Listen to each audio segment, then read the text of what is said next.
할렐루야. 가슴 뛰십니까? 하나님 앞에서 서 있는 그 기쁨과 감격이 아직도 유지가 되고 계십니까? 여러분, 우리가 세월이 지나고 나이를 먹어서 우리가 노쇠하는 것이 아닙니다.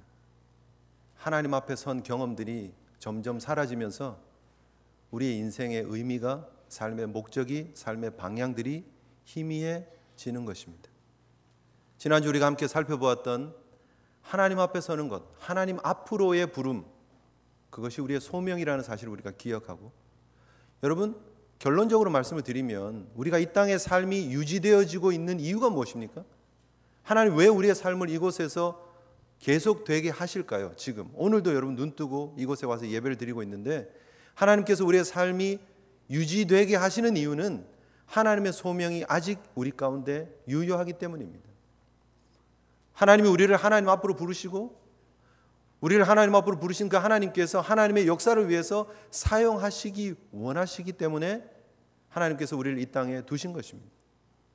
그것이 우리가 삶을 살아가고 있는, 이 땅에 존재하고 있는 이유라면, 하나님 앞에 섰을 때 그 감격, 가슴 뛰는 그 벅찬 감격, 심장이 두근두근 벌렁벌렁, 그 기쁨, 그 살아있음을 느끼는 하나님의 소명에 반응하는 모습들이 우리 가운데 유지되어져야 한다라는 것입니다.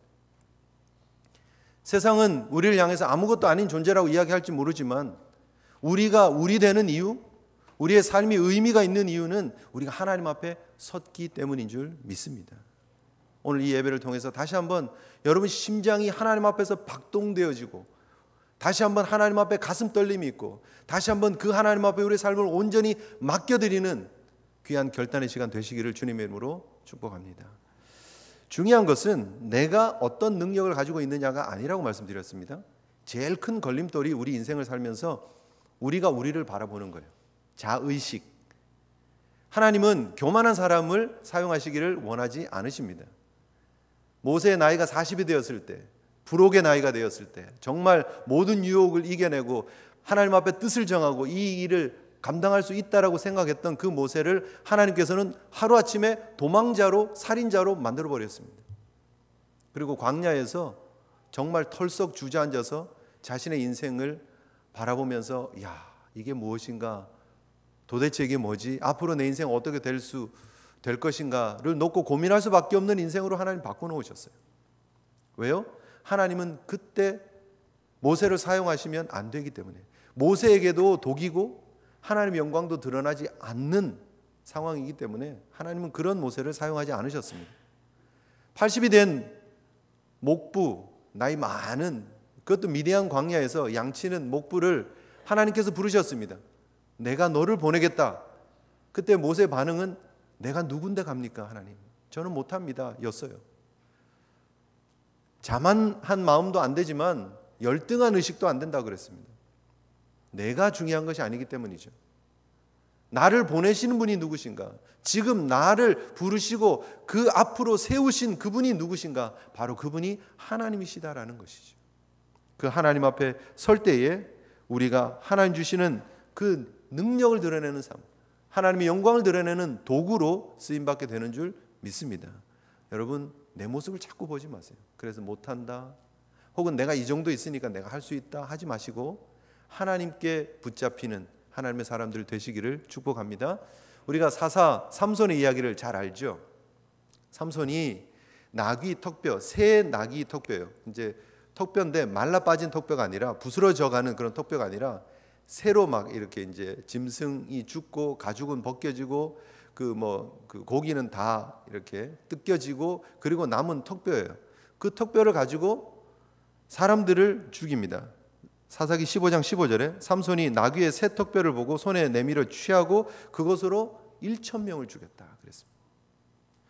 가로되 나귀의 턱뼈로 한 더미 두 더미를 쌓았으며 나귀의 턱뼈로 내가 1,000명을 죽였다는 거예요.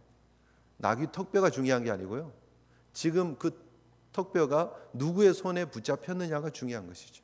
우리 인생도 마찬가지입니다. 내가 어떤 존재냐가 중요한 것이 아니고요, 하나님의 손에 우리가 붙잡혀 있으면 된다라는 사실 기억하시고, 하나님께 온전히 여러분의 삶을 맡겨드리는 저와 여러분 되시기를 주님의 이름으로 축복합니다. 그런데 문제가 있어요. 그렇게 하나님이 보내셨다는 그런 확신 가지고 나가면 되는데 모세에게 아직도 해결되지 않은 문제가 있습니다. 모세에게 있어서 가장 아픈 사건의 시간이 있습니다. 출애굽기 2장 14절의 시간이죠. 뭔가 좀 해보려고 그랬었는데 오히려 자기의 목숨을 내어놓고 한평생 이제 이 히브리 민족을 위해서 내 삶을 드려야 되겠다고 결단했는데 오히려 그 히브리 민족을 통해서 한 소리를 듣습니다. 출애굽기 2장 14절에 그가 이르되, 그가 누구입니까? 두 히브리인들이 싸우는데 말리니까 그 중에 한 사람이에요. 그 한 사람이 이렇게 얘기를 합니다. 누가 너를 우리를 다스리는 자와 재판관으로 삼았느냐? 내가 애굽 사람을 죽인 것처럼 나도 죽이려느냐? 그 말 한마디에 모세는 무너지는 것입니다. 그리고 도망가는 거였거든요. 네가 누군데? 무슨 자격으로 우리의 재판관이 되려고 하느냐? 우리를 다스리는 자가 되려고 하느냐? 당신이 도대체 뭔데? 이 얘기 한마디에 모세는 완전히 무너졌습니다. 그리고 도망자가 되었습니다. 지금 아직 그 문제가 사실 해결되지 않았어요. 모세가 하나님으로부터 하나님과 이제 첫 번째 대화가 끝나고 두 번째 대화를 통해서 오늘 13절에 질문하는 것이 무엇입니까? 내가 이스라엘 자손에게 가서 너의 조상의 하나님이 나를 너에게 보냈다. 그러면 그들이 분명히 이렇게 얘기할 건데요. 네가 뭔데? 지금 그 말이에요. 도대체 누가 보냈는데? 도대체 누가 당신 같은 사람을 사용한다는 건데? 라고 하는 얘기죠. 그 이름이 뭐냐라고 하는 질문을 하게 될 것인데 왜 이런 생각을 미리 합니까? 모세의 마음에 지금 그게 부담이에요. 사람들이 날 뭐라고 볼까? 사람들이 날 어떻게 평가할까? 가 가장 큰 문제예요. 모세에게 있어서 극복하지 못했던, 넘지 못했던, 소위 요즘 많이 쓰죠. 트라우마가 되어져 버린 그런 자신의 삶의 가장 큰 문제가 나를 사람들이 어떻게 볼까, 어떻게 평가할까예요. 힘들고 어려운 질문이죠. 그 문제 앞에 지금 모세는 무너져 버린 거죠. 40년이 지났습니다. 하나님이 지금 그를 다시 불러주셨습니다. 하나님 앞에 섰는데도 불구하고 문제가 뭐냐면 사람들이 날 어떻게 평가할까? 사람들이 날 어떻게 부를까? 도대체 내가 하나님이 너의 조상의 하나님 보냈다 그러면 그 모세의 말을 듣고 아 그랬느냐고 하고 나를 받아줄 것이 아니라고 생각하는 거죠. 그러면 그 하나님의 이름은 뭔데? 라고 따지고 물을 거라고 모세가 알고 있는 거죠. 여러분 이것이 모세가 가지고 있는 지금 아픔이에요. 상처예요. 근데 우리도 사실 그래요. 하나님 앞에 우리가 소명받은 자로서의 삶을 사는데 가장 큰 장애가 뭐냐면 첫 번째 우리가 우리를 보는 문제고요. 두 번째는 남들이 우리를 평가하는 거예요. 하나님 앞에 우리가 쓰임받는 인생을 사는데 가장 큰 문제 나를 보는 문제고요. 그건 이제 지난주에 우리가 하나님 앞으로 가는 것이다라고 해결을 했고요. 두 번째 사람들이 우리를 보고 평가하는 것에 따라서 우리가 흔들린다는 거예요. 그러지 않습니까? 많은 경우 우리 그러잖아요. 특별히 우리 한국 사람들, 한국 민족들이 사실은 그런 평가에 상당히 흔들립니다. 우리는 공동체 속에서 이렇게 나고 자라기 때문에 우리 집, 우리 마을, 우리 학교라고 하는 그런 우리 공동체 속에서 내가 얼마나 받아들여지느냐에 민감해요. 최근에 제가 어떤 그 신문 기고문을 하나 읽었는데 따루 살미넨이라고 하는 핀란드 사람인 것 같아요. 그 북유럽에서 살다가 한국에 와서 사는데 그분이 쓴 기고문에 한국 사람들은 그 겉으로 드러난 그런 장비 이런 거 있잖아요. 취미 활동을 하더라도 장비를 구입하는데 너무 많이 신경을 많이 쓰는 것 같더라 하는 글을 이렇게 썼어요. 그분이 쓴 글입니다. 나는 등산을 정말 좋아한다. 티셔츠와 반바지 차림으로 산에 오를 때마다 나는 남의 잔치에 이분이 쓴 겁니다. 곱살이 낀 것 같은 외국 사람이 자기는 꼭 곱살이 낀 것 같은 느낌을 받는데요. 자기는 이 북유럽에 살았으니까 이게 산도 이렇게 많았을 거 아니에요. 그래서 뭐 트레킹하는 마음으로 티셔츠 입고 반바지 입고 산에 이렇게 트레킹하는 마음으로 가는데 보니까 옆에는 다들 그분 표현입니다. 히말라야를 정복하는 정복할 수 있을 것 같은 복장으로 산에 오른다는 거예요. 다들 그죠? 서울에 있는 가까운 산을 가시면서도 다들 뭐 머리부터 발끝까지 막 막 최고급 뭐 고어텍스 막 이렇게 해가지고 고어텍스 의류는 기본이고 뭐 하여튼 이렇게 해서 간다는 거예요. 대충 봐도 뭐 100만 원이 넘는 그런 장비를 구입을 해서 이렇게 가시는 것들을 보면 본인은 꼽살이 낀 것 같은 느낌이다 이렇게 얘기를 하는 거죠. 자기가 아는 분이 있는데 자전거를 타고 다니는 걸 좋아한대요. 그래서 자전거 동호회를 갔는데 동호회 가서 하시는 얘기들 나누는 대화의 주류가 뭐냐 하면 어떤 장비, 내 자전거는 프레임이 얼마고 어떤 기어가 붙어 있고 어떤 핸들이 있고 어떤 샥이 들어 있고 뭐 어떤 옷을 입었고 어떤 헬멧이고 그런 장비 자랑하다가 동호회 모임이 끝난다는 거예요. 그래서 동호회 가려면 적어도 어느 정도 이상 장비는 갖추고 가야 이 부끄러움을 안 당하지 이게 장비 갖추는 게 중요하다 뭐 그런 얘기를 하는 거죠. 그래서 마지막에 또 세 번째 비유를 하나를 드는데 요즘 이렇게 캠핑 가는 거 있잖아요. 캠핑을 가면 자연으로 들어가서 자연을 한번 즐기고 그 속에 들어가서 힐링하면서 마음의 여유도 얻고 이렇게 돌아오면 되는 거 아니에요, 그죠? 그런데 요즘은 캠핑을 가는데 집을 짓는다는 거예요. 네. 트렁크에다가 막 있는 대로 막 잔뜩 싣고 가가지고 집을 짓고 막 테이블 밥 먹는 테이블도 얼마나 멋있게 하고 요리할 수 있는 모든 기구들을 다 가지고 가고 심지어 막 그 빔 프로젝터 있잖아요. 스크린을 이렇게 놓고 빔 프로젝터를 쏘면서 밖에서 영화를 막 보고 겨울 되면 안에다가 난로를 집어넣고 막 단열까지 한대요. 텐트에 문 단열을 합니까, 그죠? 그냥 슬리핑백 들어가서 자는 거지. 단열까지 하고 막 그런데요. 그래서 그분이 하는 말이 뭐냐면 야 나중에 아까워서 어떻게 철수할 수 있을까?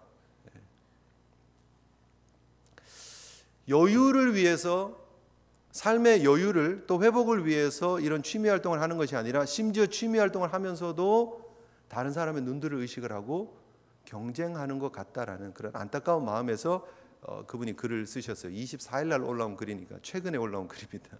네. 그런데 그분의 그런 지적이 사실은 우리 한국 사람들은 다 그래 뭐 이렇게 얘기할 수는 없지만 우리 가운데 남의 눈들을 의식하는 그런 모습들이 우리 가운데 깔려 있는 것은 사실인 것 같아요.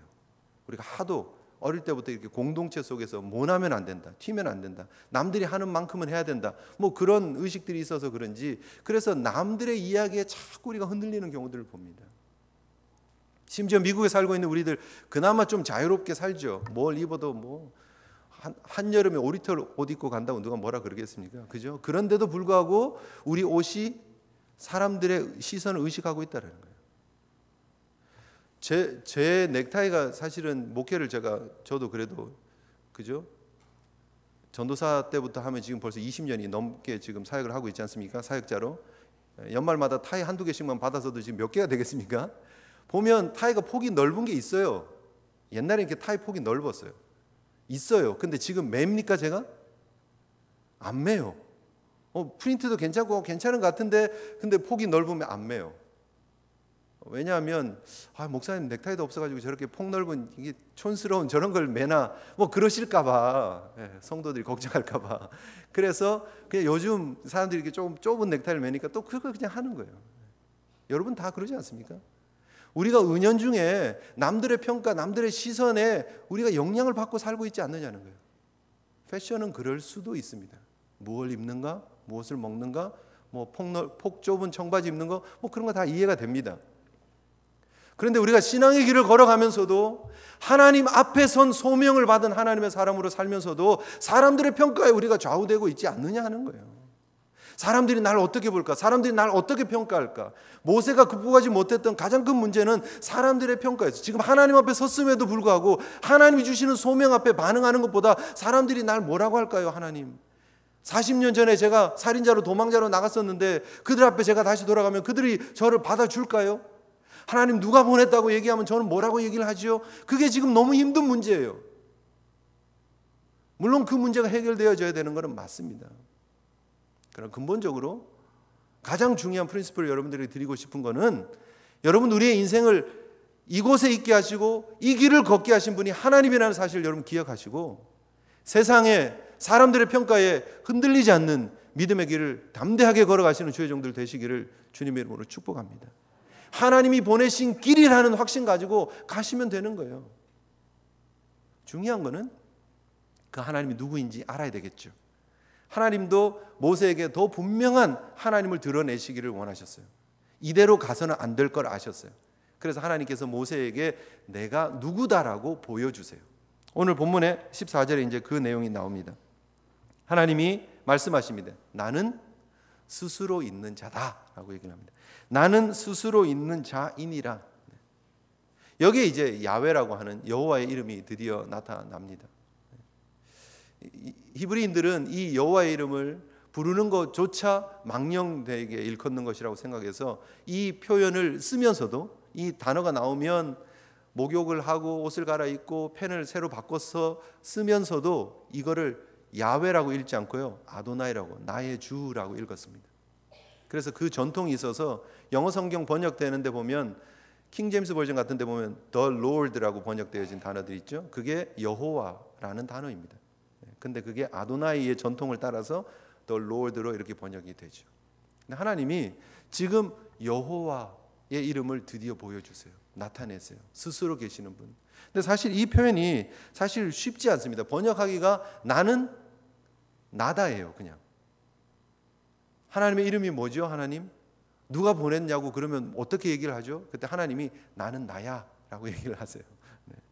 이게 1인칭 미완료형이기 때문에 사실은 시제를 무엇이라고 국한할 수가 없습니다. 나는 과거에 있었던 나야 뭐 이렇게 얘기를 할 수도 있고요. 나는 지금도 있는 나야 라고 번역할 수도 있고요. 나는 앞으로 있을 나야 이렇게 번역할 수도 있습니다. 그래서 그냥 나는 나예요. 시간에 국한받지 않으신, 영원부터 영원까지 계시는 분, 그리고 존재하시는 그 이유가 다른 어떤 거에 근거해서 기대서 존재하시는 분이 아니라는 거예요. 우리 피조물은 창조주의 기대서 살아갑니다. 우리는 스스로 존재하는 존재들이 아니죠. 하나님이 우리를 만들어 주셨죠. 이 땅에 있는 모든 것들은 다 원인자가 있습니다. 어떤 원인이 있어서 결과가 나온 거죠. 그래서 신존재 증명이라고 하는 하나님을 증명하는 증명 방법에 가장 먼저 사용되어지는 게 뭐냐 하면, 신은 어떤 분이신가? 원인이 없이 존재하시는 분이다 라고 해석을 해요. 설명을 해요. 왜냐하면 예를 들면 이 컵이 있잖아요. 이 컵이 만든 사람이 있고 만든 물질이 있다는 거예요. 그거에서부터 기인해서 이 컵이 만들어진 거예요. 그렇죠? 그런데 하나님은 어떤 원인자가 있어서 만들어지거나 혹은 그 원인자에 기대시는 분이 아니라 스스로 존재하시는 분이다라고 하나님 스스로를 말씀하시는 거예요.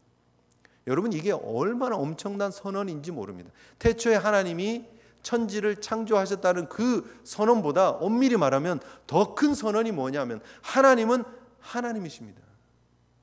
하나님은 그냥 계시는 하나님이다. 하나님입니다. 예요. 모든 존재의 이유를 우리는 어떤 원인에서 찾으려고 하지만 하나님은 스스로 존재하고 계시는 분이다라고 얘기를 하는 것입니다. 그러면서 그것이 하나님의 이름이라고 얘기를 하세요. 그 속에 권위가 있다라고 얘기를 하세요. 여러분 믿고 있는 그 하나님이 어떤 분이신지, 여러분의 그 신앙의 고백을 통해서 하나님을 어떻게 고백하고 있는지, 여러분이 만난 하나님, 여러분이 경험하셨던 하나님, 여러분이 알고 있는 하나님의 이름은 과연 무엇인지 잘 돌아보시기를 바랍니다. 그 하나님을 어떻게 아느냐가 여러분의 신앙을 좌우한다는 거예요. 그 하나님은 자신의 이름을 주시면서 그 속에 권위가 있음을 보여주십니다. 그 이름을 주시면, 여러분 그 고대 근동에서, 물론 지금도 이름이 중요하죠, 그죠? 그런데 고대 근동에는 그 이름이 그 사람 자체였습니다. 그래서 하나님이 창세기 17장에 보면 아브람을 아브라함으로 바꾸시죠. 사레를 사라라고 바꾸시죠. 이름을 바꾸시면서 존재를 바꾸십니다. 야곱을 이스라엘로 바꾸십니다. 근데 하나님께서 이름을 바꾸시는 것은 그 존재가 바뀌었음을 보여주시는 거예요. 그래서 이름이라는 게 너무너무 중요합니다. 그런데 그 하나님이 주신 이름이 너무너무나 신비하고 너무너무나 위대한 이름이었다라는 사실이죠. 스스로 존재하시는 하나님. 요한계시록 1장 4절 8절 또 2장 8절의 내용이 사실은 그 부분을 반영하고 있는 부분입니다. 이제도 계시고 전에도 계시고 장차 오실 이. 그래서 이 시제를 정확하게 규정하기 어려운 나는 나다라고 표현하시는 그 하나님의 이름입니다. 알파와 오메가시고 처음이요 마지막이신 그 하나님.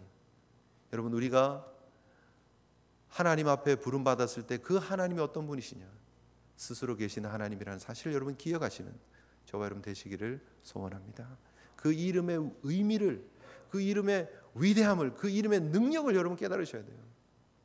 하나님이 우리에게 주시는 것은요, 하나님이에요. 그거밖에는 없어요. 그 하나님 뭐라고 얘기를 하십니까? 14절 그 뒷부분에 보면 그 스스로 계시는 자가 내가 너를 보낸다라고 얘기를 하시는 거예요. 14절 뒷부분입니다. 너는 이스라엘 자손에게 이같이 이르기를 스스로 있는 자가 나를 보내셨다. 그렇게 말하라는 거예요. 여러분, 우리가 세상으로 보냄받은 하나님의 소명받은 자로서 우리가 기억해야 될 것이 무엇이냐면 하나님이 어떤 하나님인가예요. 내가 알고 있는 하나님의 이름은 무엇인가예요. 그 하나님의 그 역사하심이 우리 가운데 어떻게 체험되어졌고 우리가 그것을 어떻게 가지고 세상에 나갈 것이냐 하는 거예요.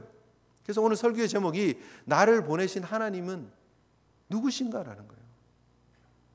여러분, 우리가 결론적으로 얘기를 드리겠습니다. 오늘 막 어떻게 시간이 이렇게 빨리 갔는지 모르겠는데요, 결론적으로 얘기를 드리면요, 결국 우리가 세상에 나가서 소명받은 자로서의 삶을 살아가지 못하는 이유는 딱 한 가지입니다.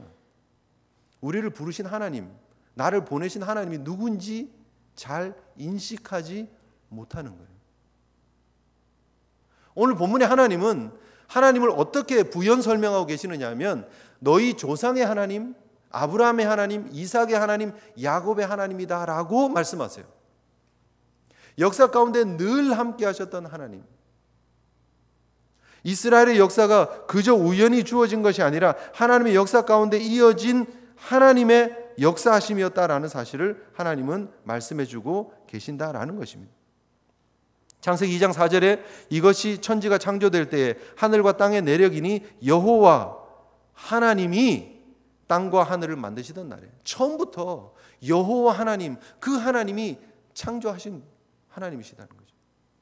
창세기 4장 26절에 셋도 아들을 낳고 그의 이름을 에노스라 하였으며 그때의 사람들이 비로소 여호와의 이름을 불렀다는 거예요. 이미 에노스 때에 사람들이 불렀던 그 이름, 신의 이름이 여호와, 스스로 계시는 하나님이었다는 거죠. 아브라함을 찾아오시고 이삭을 찾아오시고 야곱을 찾아오셔서 변화시킨 그 하나님이 바로 오늘 스스로 보내는 자가 보낸다고 하시는 그 스스로 계신 자가 바로 여호와 하나님이라는 거예요. 그래서 하나님께서 지금 모세에게 심어주기 원하시는 사실이 무엇이냐면 하나님은 스스로 존재하시는 그 하나님은, 영원하신 하나님은, 능력의 하나님은 우리와 함께 하시는 하나님이라는 거예요. 우리 인류의 역사 가운데 찾아오셔서 그들의 삶을 살펴보고 계시고 듣고 계시고 알고 계시는 하나님이라는 거예요. 오늘 본문에서 그걸 얘기를 하고 있습니다. 하나님께서 너희 장로들을 불러가지고 얘기를 해라. 내가 너희를 돌보고 권고하고, 옛날 성경은 그렇게 얘기했습니다. 권고했다. 권고는 뭐냐면 방문했다라는 거예요. 비짓하셨다라는 거예요. 찾아오셨다라는 거예요. 하나님이 찾아오셨고 하나님이 애굽에서 당한 모든 일들을 확실히 보았다라는 거예요. 들었다라는 거예요. 알았다라는 거예요. 스스로 계신 그 하나님이 어떤 하나님이라고요? 우리 가운데 찾아오시는 하나님, 우리와 함께 하시는 하나님이라는 거예요. 스스로 계시는 그 하나님이 어떤 하나님이라고요? 우리의 예배를 기뻐 받으시는 하나님이라는 거예요. 모세에게 지금 무엇을 또 얘기를 하고 있습니까? 내가 너를 보내서 그들을 적과 꿀이 흐르는 땅으로 불러오게 할 것이다. 그런데 하나님이 궁극적인 목적이 뭐라고 얘기를 하느냐면 바로에게 우리 백성들이 나가서 사흘길 좀 나가서 여호와께 제사 드리기를 원합니다 라고 얘기를 하는 거예요. 지금 하나님은 어떤 하나님이십니까? 하나님의 백성들을 건져내셔서 하나님 앞으로 오게 하시고 그 하나님의 백성들이 하나님께 제사하고 예배하기를 원하시는 신앙의 공동체를 세우기를 원하시는 하나님이라는 사실이에요. 이게 중요합니다. 여러분, 우리가 세상으로 보냄받은 하나님의 소명자로서 우리가 세상에 하나님의 이름을 드러내고 그 보내신 하나님이 어떤 분이라고 우리는 소개를 하고 있느냐 하는 거예요. 여러분이 나가서 살고 있는 삶의 현장에서 여러분들이 만나는 사람들이 여러분을 통해서 하나님이 어떤 하나님이라고 깨닫고 있느냐는 거죠. 젖과 꿀이 흐르는 땅에 미혹되지 마십시오. 젖과 꿀이 흐르는 땅은 천국을 예표하고 있는 것일 뿐입니다. 젖과 꿀이 흐르는 땅은 하나님이 함께하는 땅을 나타내고 있는 것일 뿐입니다. 젖과 꿀이 흐르는 땅은 우리가 부자가 되고 우리가 부유하고 넉넉하게 되고 우리가 건강하게 살고 우리가 떵떵거리고 사는 것을 얘기하는 것이 아닙니다. 하나님이 우리를 하나님의 보냄받은 사람으로 보내서 그들을 교회로 오게 해서 그들도 넉넉하고 여유 있는 삶을 살라고 우리를 보내는 게 아니라는 거예요. 하나님이 우리를 세상에 보내셔서 하나님의 소명자로 삼으시는 이유는 하나님의 백성들을 불러내서 하나님께 예배하는 신앙 공동체의 일원으로 부르게 하시기 위함인 줄 믿으시기를 바랍니다. 우리가 세상에 나가는 이유가 무엇입니까? 하나님의 나라를 소개하는 거예요. 우리가 나가는 이유가 무엇입니까? 신앙 공동체를 소개하는 거예요. 우리를 통해서 이 예배의 감격을 보여주고 그들이 우리를 통해서 보냄받은 우리를 통해서 하나님께 와서 예배하는 것, 그것이 하나님이 원하시는 사명이다라는 거예요. 모세를 통해서 구원자를 통해서 그들이 비로소 애굽에서 섬기던 신들을 버리고 여호수아에서 말하고 있죠. 그들이 강 건너편에서 섬기던 신들, 애굽에서 섬기던 신들을 버리고 여호와를 섬기라고 촉구하고 있는 여호수아의 말씀. 그것처럼 그들이 애굽에 있으면서 애굽의 신들을 섬겼었다라는 거예요. 그들의 과거를 끊어버리고 스스로 존재하시는 그분 앞에 나와서 예배하게끔 하기 위한 것, 그것이 하나님의 뜻이라는 거예요. 여러분, 우리의 삶의 이유를 분명히 알아야 합니다. 하나님이 우리를 이곳에 있게 하신 이유, 하나님이 우리에게 이 직업을 주신 이유, 하나님이 우리에게 이 공동체를 허락하신 이유, 하나님께서 우리에게 이런 일들을 하게 하신 그 모든 이유 속에 하나님의 뜻이 있는데, 그것은 하나님의 사람들을 불러 하나님께 예배하는 신앙의 공동체를 세우려고 하는 하나님의 열망이 있다라는 거예요. 모세로 예표되어지는 이 구원자가 결국은 예수 그리스도를 통해서 완성되어질 것이고, 그 예수 그리스도께서 하시는 일이 무엇입니까? 하나님의 백성들을 불러서 하나님의 나라를 회복하는 거예요. 그래서 하나님께 예배하는 예배 공동체로 세워가는, 요한계시록에서 그리고 있는 그 예배의 회복이 바로 하나님의 뜻이에요. 그래서 우리가 나를 보내신 하나님이 누구인지 정확하게 알아야 되는 거예요. 오늘 본문이 설명하고 있는 부연 설명, 하나님이 어떤 분이라고 하는 것을 설명하고 있는 부분을 우리가 알아야 됩니다. 역사 가운데 찾아오시는, 우리와 함께 하시는 하나님, 우리를 구원하셔서 예배의 공동체로, 신앙의 공동체 일원으로 부르시기 원하시는 하나님, 우리의 일거수일투족을 지키시고 보호하시는 하나님, 여러분, 그 하나님이 저와 여러분들이 섬기는 하나님이신 줄 믿으시기를 바랍니다. 여인이 어찌 그 전 먹는 자식을 잊겠으며 자기 태에서 난 아들을 긍휼히 여기지 않겠느냐. 혹시 그들이 잊을지라도 나는 너를 잊지 않는다. 그것이 하나님의 마음입니다. 너희를 잊은 적이 없고 나는 너희를 잊지 않는다. 그러면서 구원자를 보내주시는 그 하나님의 마음, 여러분, 하나님을 제대로 알고 계십니까? 그 하나님을 제대로 모르면은요, 우리의 삶이 영향이 미쳐지는 거예요. 지금 최근에 제자훈련의 결과가 왜 이렇게 좋지 못할까 하는 그런 글들이 신문에 이렇게 올라옵니다. 왜 그럴까? 결국은 삶의 모습들을 근본적으로 바꿔주지 못했다예요. 원인을 얘기를 하면. 그래서 뭐 성경 공부도 열심히 하고 구약 신약 뭐 구원론 뭐 조직 신학 뭐 이렇게 열심히 공부하고 교회론에 대해서 가르치고 어떻게 봉사하라 열심히 가르치는데, 결국은 삶을 터치하는 가르침들이 많이 약하다는 거예요. 그렇게 결론을 내더라고요. 이렇게 차트도 막 만들어 놓고. 근데 왜 삶을 터치하는 부분들이 약할까? 더 궁극적인 원인을 따지고 보면 딱 한 가지입니다. 하나님을 제대로 몰랐어요. 우리가 만났던, 우리가 앞에 섰던 그 하나님이 누구인지 잘 모르는 거예요. 그래서 세상에 나가서 세상에서 주고 있는 하나님에 대한 인포메이션이 막 우리의 머릿속에 들어와서 온통 뒤죽박죽 섞어놓는 거예요. 하나님 믿는다면서 그러면 잘 돼야지. 하나님 믿는다면서 그럼 아프지 말아야지. 하나님 믿는다면서 그럼 사업도 잘 되고 공부도 잘하고 뭐 그래야지. 그 얘기가, 세상이 주는 얘기가 막 머릿속에 들어와서 온통 막 다 섞어놔 버렸어요. 그래서 번영신학이 우리 머리를 막 온통 뒤집어 놓습니다. 하나님 그런 하나님 아닙니다. 우리를 보내신 그 하나님은 스스로 계신 하나님이에요. 그 하나님 우리를 보내시는 거예요.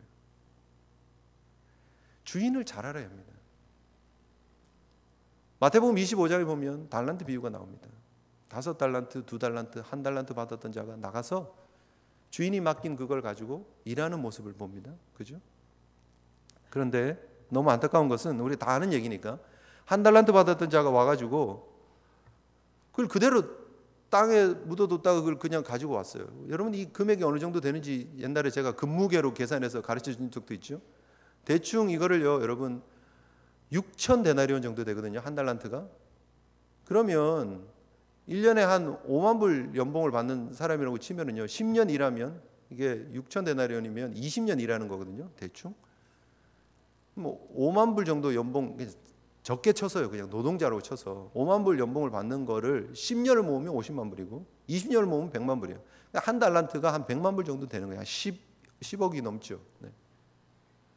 그 정도의 금액을 이렇게 맡겼으면 주인을 어떤 주인으로 생각해야 되느냐는 거예요, 이 종이. 근데 종이 하는 얘기를 한번 들어보십시오. 주여, 당신은 굳은 사람이라 심지 않은 데서 거두고 해치지 않은 데서 모으는 줄을 내가 알았습니다.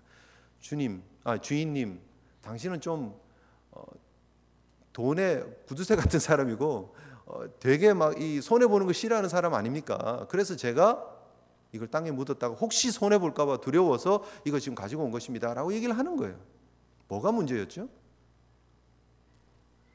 왜 주인이 악하고 게으른 종아 이렇게 얘기를 하죠?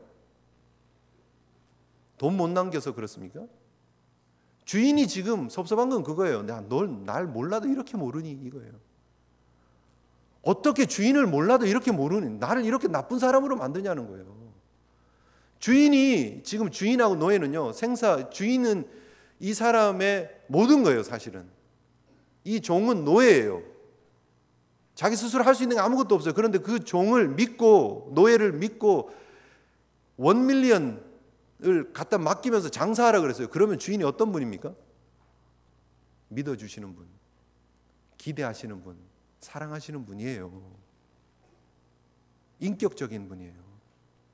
그런데 어떻게 그 주인을 못된 주인으로 만들어 버리느냐는 거예요. 그런데 그 못된 주인으로 인식했던 그 인식이 이 한 달란트 받은 자의 삶을 다 좌지우지했다라는 거예요.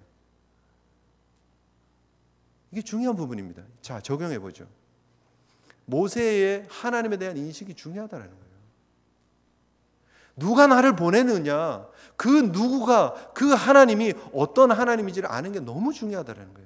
오늘 여러분, 우리의 신앙생활의 전부는 어디에서 좌우되느냐, 내가 하나님을 어떻게 알고 있느냐에 따라 달린 거예요. 그 하나님 어떤 하나님이십니까?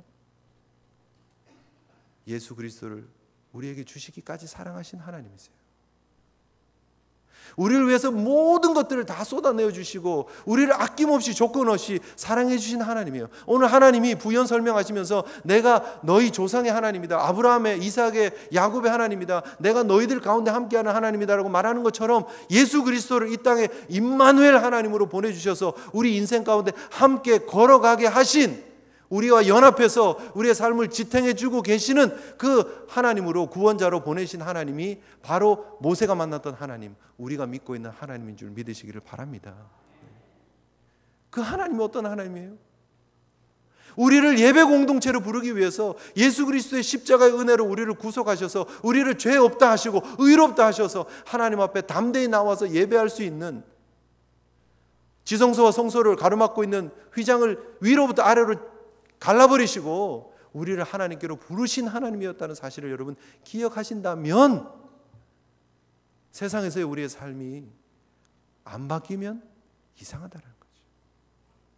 여러분, 우리를 보내신 그분이 스스로 계시는 하나님이신 줄 믿으시기를 바랍니다. 그거면 충분하지 않을까요, 여러분?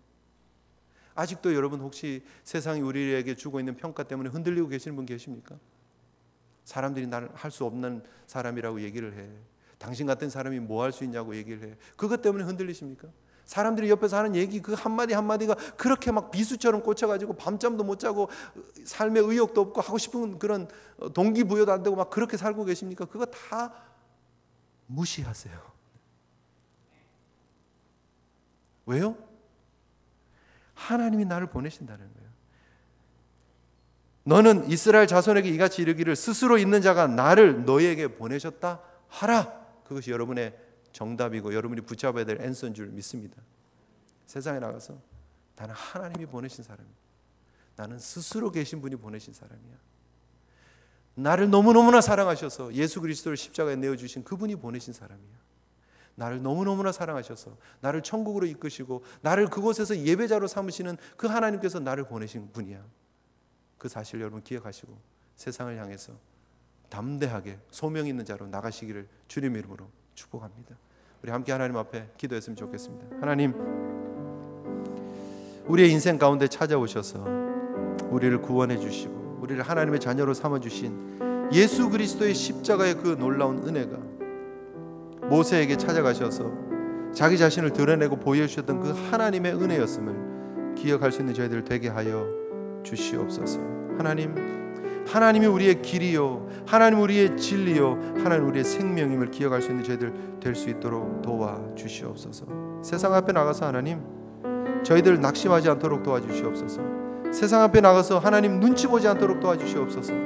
다윗이 그 하나님의 이름을 붙잡고 나갔던 것처럼 다윗이 블레셋 사람에게 이르되 너는 칼과 창과 단창으로 내게 나오지만 나는 만군의 여호와의 이름 곧 내가 모욕하는 이스라엘 군대 하나님의 이름으로 내게 나간다 라고 외쳤던 것처럼 하나님 믿음의 담대함 가지고 나를 보내신 그분의 이름 붙잡고 그분의 능력 붙잡고 나갈 수 있는 저희들 되게 해달라고 우리 함께 결단하면서 기도했으면 좋겠습니다. 기도하시겠습니다.